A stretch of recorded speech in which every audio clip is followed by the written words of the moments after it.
Hey, how are you? Good to see you. Hey, how are you? I'm from Canada. Morning, how are you? Sorry for keeping you waiting. This is, we took up this space 2 months ago. We're trying to expand. 2 months ago? 2 months ago. Hi, so I'm Kago Kagishiru, and I have a mobile learning company. Mobile learning. Although for me, I dropped out of school. Actually dropped out of school 3 times. I hated school a lot, and it's basically we had the internet. I had the internet, access to the internet at a very young age, and I realized that the things that were pushing my curiosity, making me want to learn more, I was receiving on the computer, but I wasn't getting it at school. And obviously the reason we founded Eneza is because we are seeing that school is not the place to unlock curiosity and potential of students. Especially when you look at a lot of the new young populations are coming from most of the rural areas. Who's going to be able to show these students that big things are possible? And so basically at Eneza what we do is we use the phones that they already have, so very simple 1G, 2G phones, to deliver interactive two-way content for their local curriculum, for important content that they need in life, whether that's being able to navigate the business courses, whether that's on how to be a gentleman, how to add value to the society. And we also have personal coaching, so students can actually ask questions and receive questions from real teachers on the platform, just with very simple phones that they have in their family. Very interesting. So, do you have any competitors, or do you have anything doing the same thing like that? Well, now we are seeing a lot of people sort of starting into this space. I think what we have an edge over all the other competitors is that our telecom partnerships, we've been able to innovate this weekly subscription model that a lot of people haven't been able to figure it out. And I think that's also why we've been able to sort of last for 6 years, because in the edtech space, you have to show that you can drive market adoption of your product. Today, internet and mobile probably is the best university that I've ever had. You can communicate with all of the world. So I think the ideas you've got are fantastic. The only thing is that as an entrepreneur, that never build up a good team and set the big vision, but milestones and go on, never give up.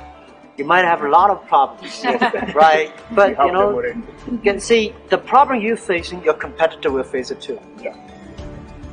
And you think you have a lot of tough days, but your competitor may have a much easier time. You never know, right? So you say that the competition within you is not is the speed of solving the problems. For us, our story is very similar, like everybody else. We found a space on the other side. We found that entrepreneurs were working in isolation. Everybody was working from their home or from a coffee shop. And we needed to bring them together because of my business experience. I, like Cargo, dropped out of university second year. Long story, we couldn't afford it because I needed to pay for my siblings' school fees. And I had done a lot of manual labor before that. So I started my first company, I failed. Started my second one, I failed. And then my third company started working, which was buying domain names from Bulgaria, buying them at about $35 and selling them at $150 in Kenya. The reason there was a business opportunity was because people didn't have credit cards, and this was the only company that accepted Western Union. So I'd ask, do you want a domain name? I'll sell you a domain name. I'll come and I'll get the domain name for $35, sell it at $150 and support it for a year. And then I was lucky enough to meet Anna, who is right over here, and she invested 50,000 euros for an incubation hub. Yes. So that was the beginning. Yeah. So Anna invested 50,000 euros for an incubation hub, and we agreed that we'll bring all the young entrepreneurs we can, so we share a lot of knowledge and skills and talent.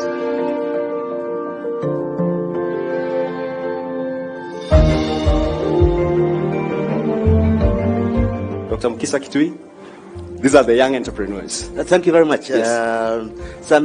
Ladies and gentlemen, last year, September,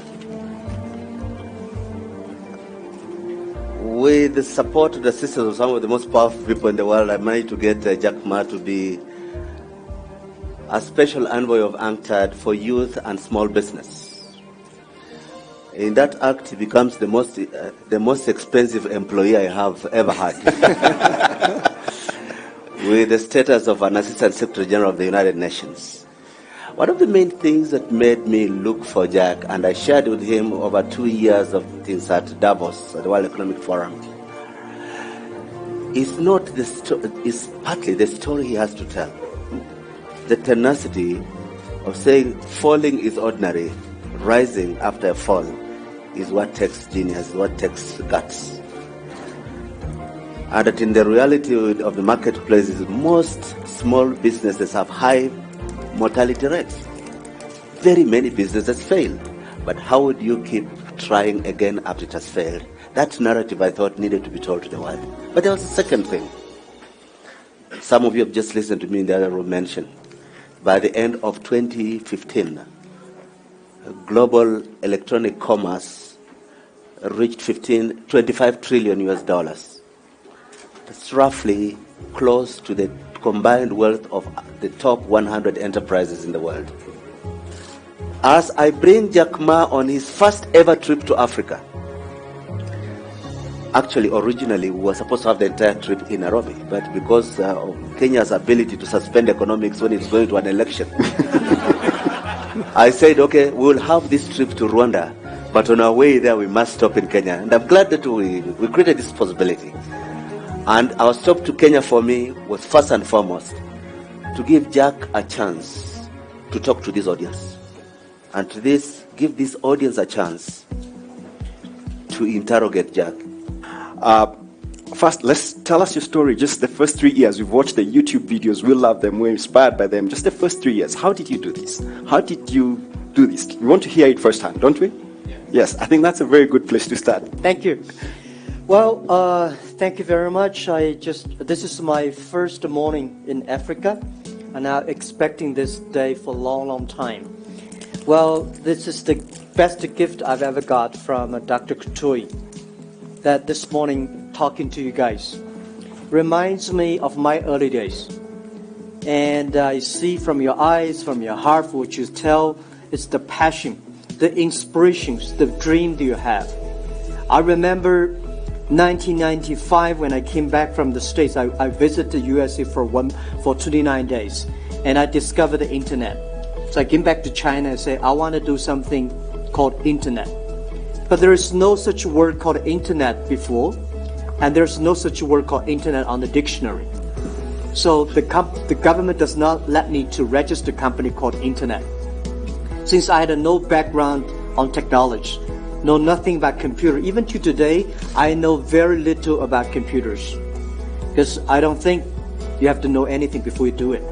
The great thing I see from your eyes that I know you don't have a lot of know-hows. And those people have a lot of know-hows don't want to do it. The entrepreneurs, you start with a dream. You start with a belief. And you also have to start with a group of people, believe the dream. So I came back to China and I said I want to do something called internet. China was not even connected to the internet in 1994. So it was very difficult to convince people there's something called internet. That was tough. People say you're telling a lie. But I know this thing exists, and I know it takes time to convince people. By convincing people, it's not convincing people by words. You have to convince people by results. I made a lot of speech in the early days, and even now I still talking to a lot of people. I came here today here not to selling China products, because you have got enough Chinese products. Right? I came here to share with you the entrepreneur spirit and the dreams. This is what I learned from the other part of the world. I learned from the American dreams. I learned from many other startups in the whole world that the dream, how they do it. I think the very important is that making sure your dream can be realized, making sure your dream makes steps by step every week, every month. And making sure that your employees believe it, making sure your customers are happy. Because if your customer happy, your employees are happy, the shareholder will be happy. Do not try to spend a lot of time with your shareholders. Spend enough time with your customers. Spend enough time with your employees. And even do not spend a lot of time with competitors, because we are all so early stage. The best way to compete, to to fight against your competitor is your customers, is your colleagues. So it was early days was tough.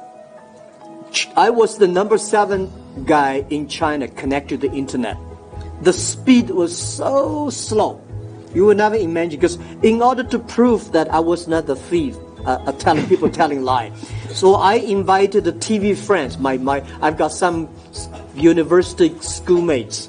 They work in the TV station. So I invite them to come to my room and say, with a camera, and I want to tell there is something called internet. It took us 3.5 hours to download the first front page of my website. But at least to prove there's internet there.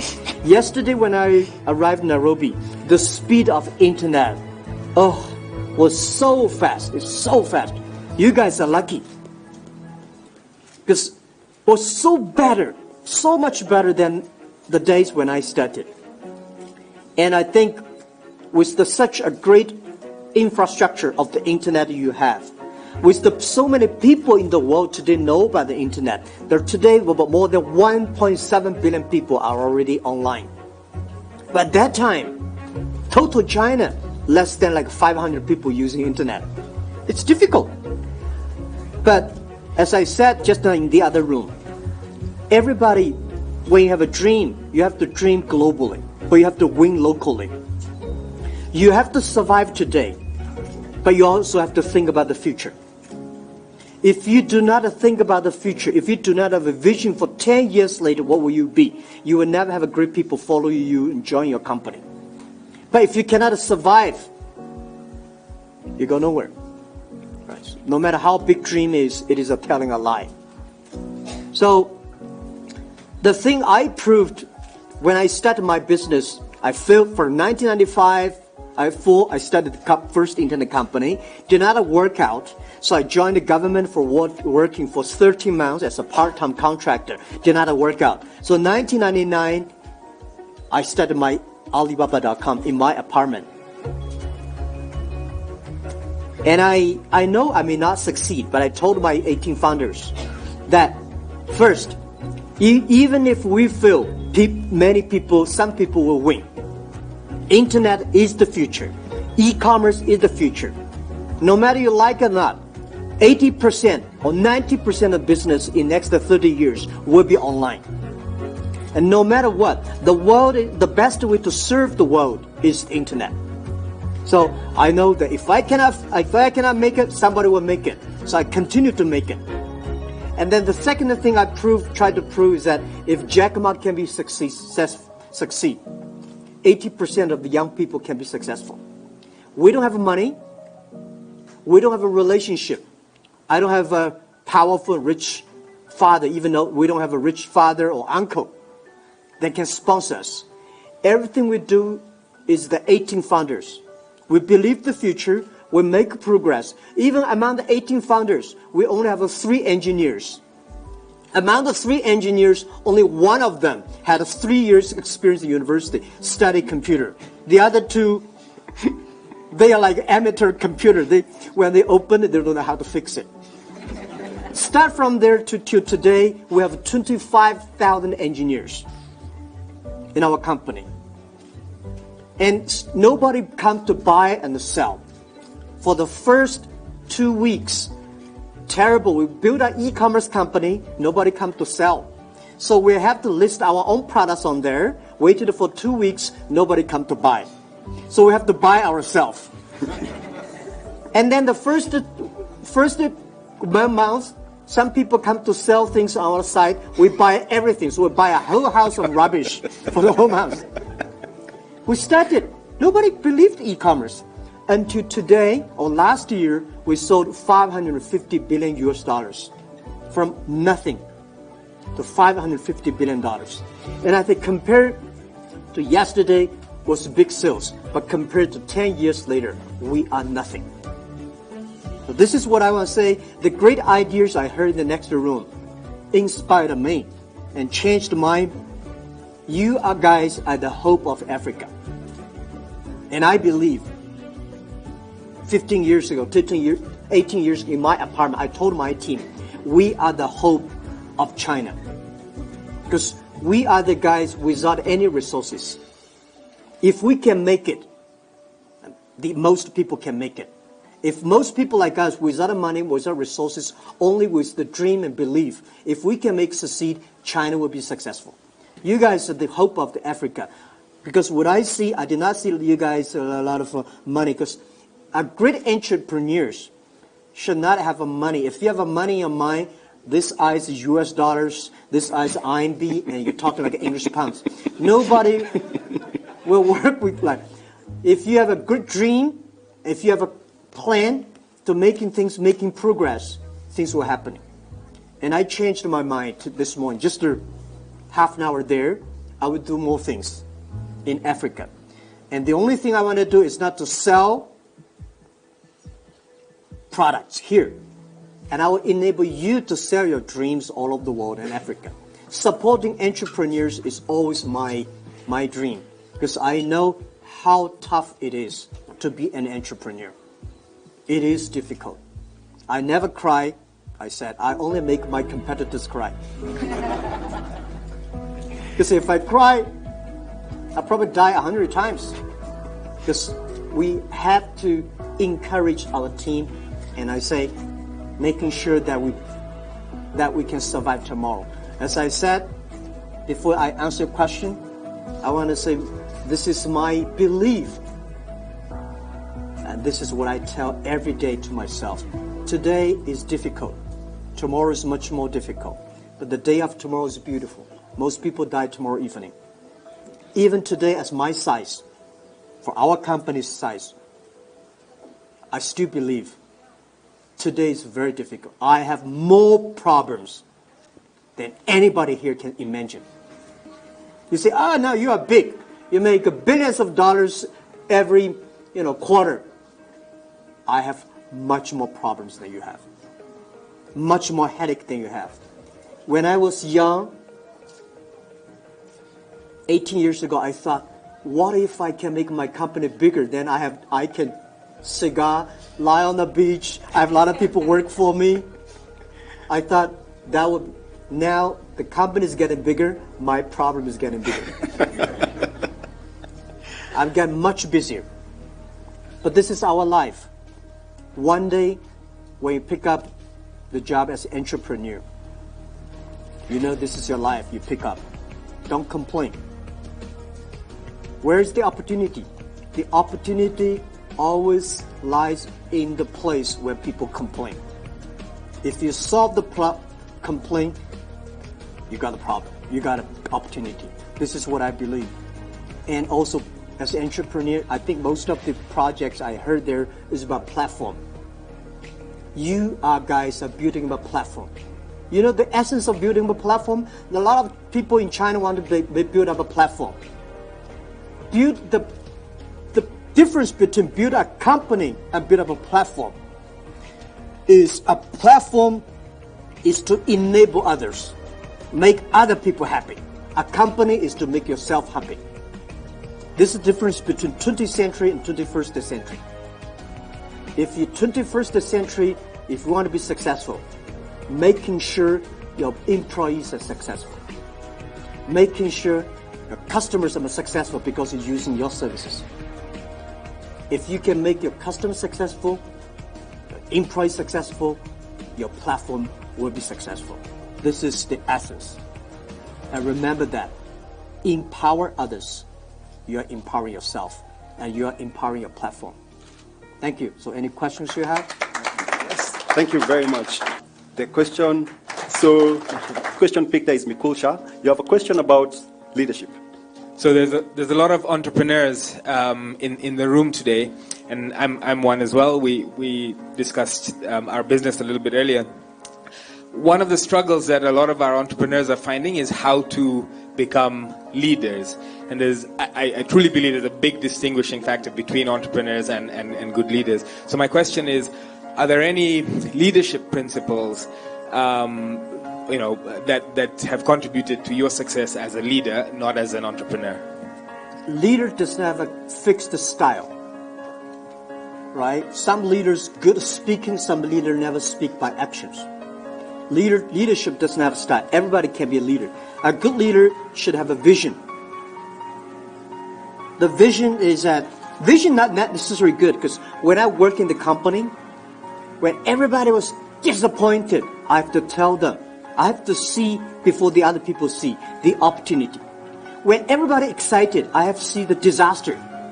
Especially as a CEO of like me in the Alibaba group, my job is to see the problems of the future. So, and kill the problems before the disaster comes. So a leader must have a vision. A leader should inspire a team.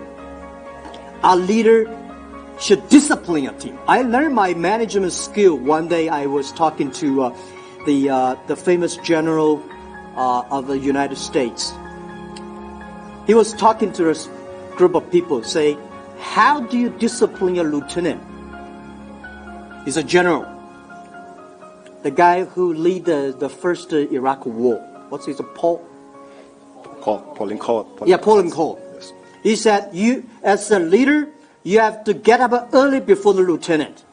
You have to sleep before the lieutenant, late before, after the lieutenant. You have to eat before after the lieutenant to eat. But if you have a problem with the lieutenant, what are you going to do?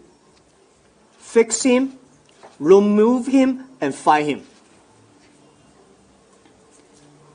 Leadership is not only about inspiring.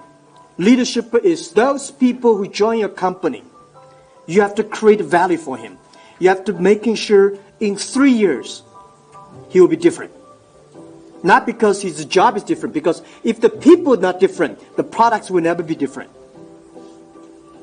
I told many people when they joined Alibaba, I say, guys, I don't know fortunate or unfortunate in joining Alibaba. We work much longer than the others, much harder. We had more problems than most of the companies. If you can survive in Alibaba, you can survive at any company in the world, because life is tough. We never promise you will be rich, you will be successful, you will be promoted. But we will promise you will be a problem, you have a wrong, you will make a mistake, you have a terrible boss. We all promised. So you set the expectation, but have a good vision. So that is the way we manage the company. And I think when you hire good people, the good people believe the vision they will get. So when I visiting a company, whether it's a good CEO or not, I do not listen to the CEO. I listen to his people. If the people believe the vision, or the people believe this guy. If the people believe the vision, if the people believe this guy, this company has hope. A good entrepreneur can always tell good stories. I don't need to listen to story from you guys. I can tell your people, right? If your people, any young people in your company, he can tell me the vision. He can tell me what they're doing. That is a good company. That's leadership. Leadership is making sure everybody, when they sleep, when they drink, when they talk, when they go to the toilet, they talk your vision. And they believe it. Great. Those people who work for me, you hear what has just been said. I hope you believe in me. So I'm going to take one question. You made the first $10,000 in the first month. You're happy because you know it's not that much money. But you wonder, when do you start to stop pay, when do you know it's the right time to start paying yourself? Because most entrepreneurs that have realized that either they get a grant or funding, or they make a little money they're making, just like, you know what, I want to buy a Range Rover. They start buying too many things they don't need. But when is the right time for you to know that you can start paying yourself? Pay myself? Yes. Good question. A lot of startups complain that they never get the money from banks, never get the money from the other venture capitalists. Well, rejected by banks, rejected by your venture capital is very normal. You got the money from these guys, not normal. Why people want to help you? Right? There's no reason people help you. You get help because you earn the credit. you earn the reputation. So borrow money from your friends, families. That's the first step. That's everybody. If you cannot even borrow money from your friends and relatives, you guys have a problem. Nobody trusts you, right? So I heard you borrow through $2,000, $1,000. That's good. That means you have this trust from those people that around you. At least you got somebody. So that's called the seeding money. Seeding money means you have to grow. The seed is not the money. That money is what? That money is the trust of the seed. You have to use your money very carefully. And then spend the money. I tell you the true story that what I did. 18 founders. I told 18 people the day when we have the first meeting. I say, guys, now put all your money on the table. Nobody is allowed to borrow money from your parents. I don't want to spend their pension. Nobody is allowed to borrow money from friends. That's your saving. No matter how much money you have, put on the table. Keep 10 months job, living expense in your pocket. Because 10 months later, if we cannot raise money or make money, we all go together looking for jobs. And you have to live 5 minutes driving or walking distance from my apartment. So I call you, you come. And people say, we don't go home, we sleep there. And then we gathered $50,000. We thought we can last for 10 months, but we only lasted 3 months. Even if we spend every cent very carefully. Because remember, good days always come very late. Tough days always come early. No matter how safe, the money is spent very quickly. So we did not have a pay for this first 8 months. Even if when we raised the money from venture capitalists, $5 million, our first round, we did not have pay. And then we started to pay 500 RMB, which is like $60 a month. $60. My CFO, today he's vice chairman of the company, his pay at that time like $300,000 US pay, annual pay. He joined me and I say, I cannot pay you money. He said, okay, I cannot even pay you 500 RMB for 1 month. He said, okay. So we all agreed for the first year we don't have a pay. When we start to have the pay, we pay the employee first. When we have a raise money, when we have certain money that we think we can survive for 2 years, I told the team, all right, let's start to pay. But we can never compare our pay with the other company. People say, Jack, Microsoft paid us that much, that you only can pay us that much. I said, please go to Microsoft. Right? For us, we give options. We give shares. My share in the company early days was close to 60%. Today, my share is only 7%. I give all my shares to the people because my investor did not believe. One of my key investors, he did not believe in giving shares to the colleagues. He said, no, Jack, don't give shares to the employees. I say, I have to say, if you want to give, you give. I don't give. I say, I give. Even if I give my shares, today, I think I don't know how many, what is my stock price yesterday? $150 something. We start from 1 cent. From the first day 1 cent to today, we divided a lot, probably like $500, $800. When I give the 1 cent to many employees, those people love the 1 cent. They are good colleagues. They say, I'm okay with 500 RMB, $50 a month. I love the share options. I want the shares. Those people want the dollars. They don't want options. They are not your people. So I give a lot of shares to people. I remember One day when we want to dissolve USA office in Silicon Valley because we made a mistake, have an office in America, I said, guys, either you bring 2,000 US dollars back or 1 cent for each shares. Everybody said, give me $2,000.